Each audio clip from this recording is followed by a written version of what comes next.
ஐயோ ஏசப்பா, ஏசப்பா,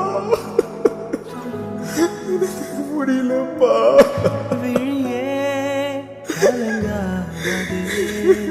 எனக்கு பயமா இருக்குப்பா. எனக்கு எக்ஸாம் வரத்துக்கு இன்னும் கொஞ்ச நாள் தான்ப்பா இருக்கு. ஆண்டவரே, அப்பா, எனக்கு ஞானமே இல்லப்பா. எனக்கு உதவி செய்ய யாருமே இல்லப்பா.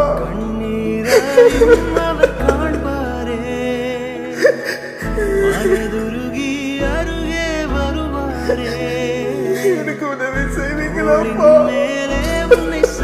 அப்பா, எனக்கு படிக்க ஹெல்ப் பண்ணுங்கப்பா. ப்ளீஸ்ப்பா. அப்பா.